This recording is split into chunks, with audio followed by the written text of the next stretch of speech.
Les clashs continuent entre Paris et Bamako. Le 28 juillet, en visite en Guinée-Bissau, Emmanuel Macron analysait que les choix faits par les autorités de la transition malienne aujourd'hui et leur complicité avec la Russie sont particulièrement inefficaces. Ce dimanche, en direct à la télévision publique, un communiqué lu par le porte-parole du gouvernement de la transition a non seulement fustigé le comportement de Macron, mais aussi dans un ton martial a repris 3 fois la même phrase. Le colonel Abdoulaye Maïga a, sans porter de gants, dénoncé la posture néocoloniale, paternaliste et condescendante du président français. Les clashs continuent entre Paris et Bamako. Le 28 juillet, en visite en Guinée-Bissau, Emmanuel Macron analysait que les choix faits par les autorités de la transition malienne aujourd'hui et leur complicité avec la Russie sont particulièrement inefficaces. Ce dimanche, en direct à la télévision publique, un communiqué lu par le porte-parole du gouvernement de la transition a non seulement fustigé le comportement de Macron, mais aussi dans un ton martial a repris 3 fois la même phrase. Le colonel Abdoulaye Maïga a, sans porter de gants, dénoncé la posture néocoloniale, paternaliste et condescendante du président français. La pratique du clash hip-hop aurait-elle influencé les usages de la technique de la mise en œuvre des moyens d'expression des hommes politiques actuels? Pourra-t-on mettre balle à terre pour préserver les liens et les intérêts entre le Mali et la France? Comme la réponse du berger à la bergère, le gouvernement malien n'a pas tardé à réagir aux propos du président français en visite en Guinée-Bissau, quand il a porté des lourdes accusations d'exaction d'une ethnie par l'armée malienne et surtout qualifié des mercenaires les instructeurs paramilitaires russes présents au Mali. En ce qui concerne la présumée présence du groupe paramilitaire russe sur le sol malien, Emmanuel Macron persiste et signe que ce groupe est Wagner. En effet, pour Macron, le peuple malien est empêché d'exprimer sa souveraineté populaire, tandis que Maïga rétorque que « nul ne peut aimer le Mali mieux que les Maliens ». Pour Macron, l'implication des États ouest-africains est nécessaire dans le rétablissement de la sécurité au Mali, tandis que pour Maïga, tout se résume à la souveraineté nationale. Pour le premier, c'est la France qui a choisi de quitter le sol malien, et que le Mali, quelles que soient les difficultés, personne ne pourra faire sortir ce pays de cette crise si ce ne sont les Maliens eux-mêmes. Le second rétorque en affirmant que c'est le Mali qui a mis fin à la coopération en matière de défense avec la France. La rupture est-elle désormais consommée? Sur le point de la rupture des relations sécuritaires, il n'y a pas seulement du hip-hop, mais aussi de la fiction à la manière d'un film américain dans lequel des autorités douées de précognition sanctionnent les crimes avant que ceux-ci ne soient commis. Il semble que Macron ne comprend pas que le Mali est un grand pays et que son peuple est descendant des grands empires et royaumes. Ce pays a un mode de gouvernance plus vieux que les constitutions françaises et américaines. La charte de Curuk en Fouga est l'un des textes qui définissent le meilleur mode de gouvernance. Elle fait partie des patrimoines culturels de l'UNESCO, donc ne pas tenir compte de cela c'est faire fausse route. Tous les Maliens sont fiers de leur culture et traditions multiséculaires. Ils bénéficient des mêmes droits et de la même protection de l'État multiethnique dans toutes ses dimensions. Le respect de la personne humaine est un sacerdoce. Pour rappel, les terroristes nés de l'agression barbare française en Libye et exportés au Mali par la France, ne sont pas des Peuls ni même des Maliens. Ces barbares sont sans race, sans ethnie, sans humanité. En définitive, il est temps que le président français Emmanuel Macron arrête son cirque non fondé afin que le Mali puisse faire face à la lutte contre les terroristes et pour qu'il retrouve la paix et la stabilité. Alors que la CEDEAO est en tournée pour coordonner les chronogrammes des transitions, la Guinée et le Mali se sécurisent. L'annonce d'une force anti-putsch par le général Embalo actuellement aux commandes de la CEDEAO pourrait bien expliquer les raisons. Détail. Tout d'abord, le président de la transition guinéenne a pris un décret pour créer une école d'état-major, siglée EEM. Placée sous l'autorité du chef d'état-major des armées, cette nouvelle école est située pour ce départ au camp Alpha Yaya Diallo de Conakry. Toutefois, précise-t-on dans le même décret, cette école peut être transférée à tout autre lieu du territoire national en raison des nécessités de service lorsque les circonstances l'exigent. Si la nouvelle école d'état-major sera dirigée par le colonel Famara Oularé, précédemment préfet, rien n'a été dit de ses attributions. Les missions, l'organisation et le fonctionnement de l'EEM seront définis par arrêté du ministre délégué à la présidence chargé de la défense nationale, indique le décret. La réponse pourrait se trouver au Parlement de la transition guinéenne qui exige le plan d'action gouvernemental du gouvernement. Un grand oral du Premier ministre attendu par les députés nommés qui verra les contours de la loi de programmation militaire.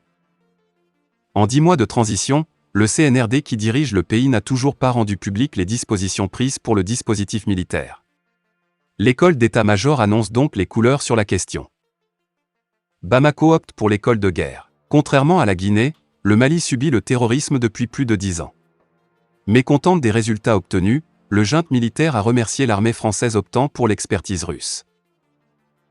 Afin d'assurer la sécurité du pays et anticiper les actions terroristes, le colonel Assimi Goïta a adopté un nouveau plan, créer une école de guerre et fournir une formation plus adaptée à ses soldats sur place.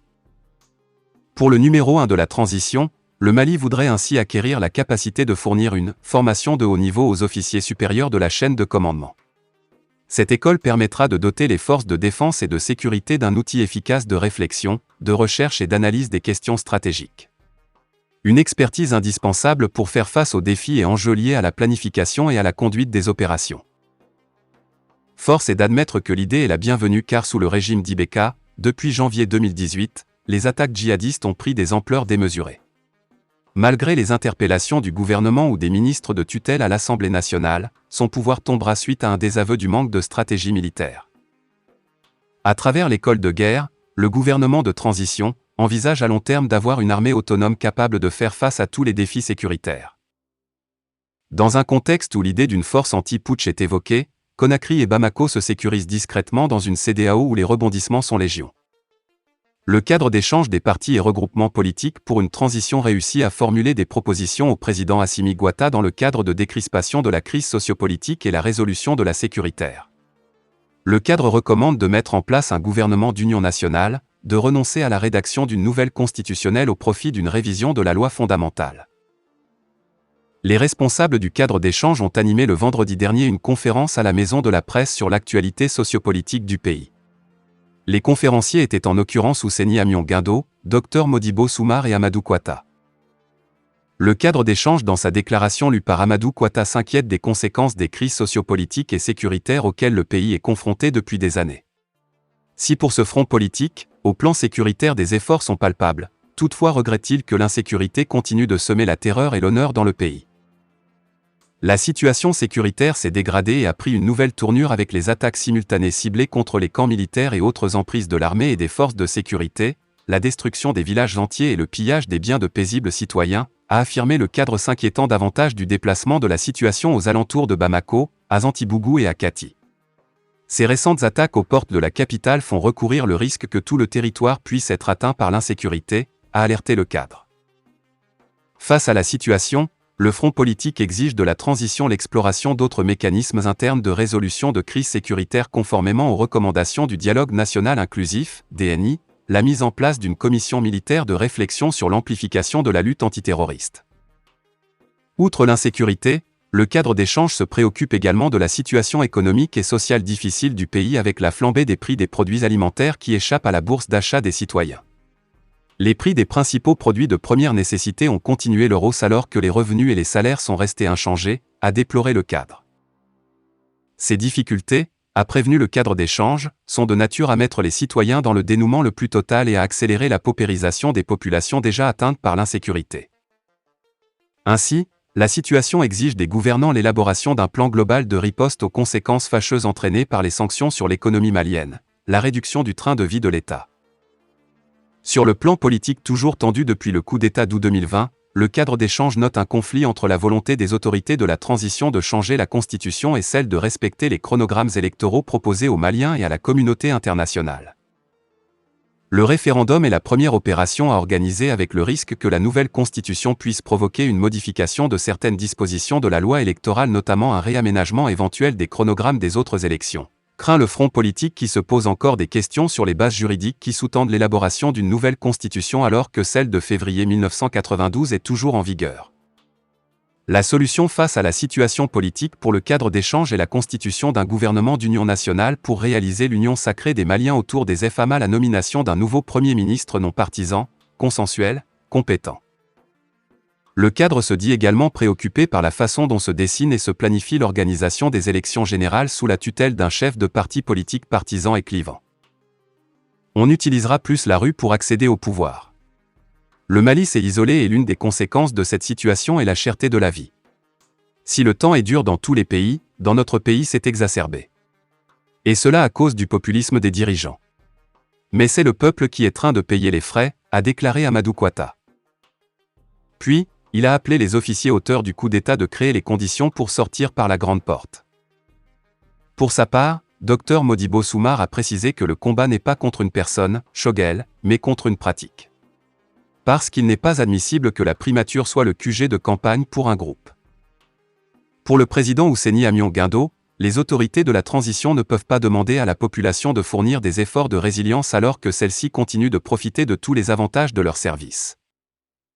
On ne va pas serrer les ceintures et au même moment, eux, les responsables de la transition, desserrent les siennes, ironise Ousseini Amion Guindo, qui ajoute par ailleurs, tant qu'on n'arrête pas de donner un prime à la déstabilisation, on ne finira jamais avec les coups d'État.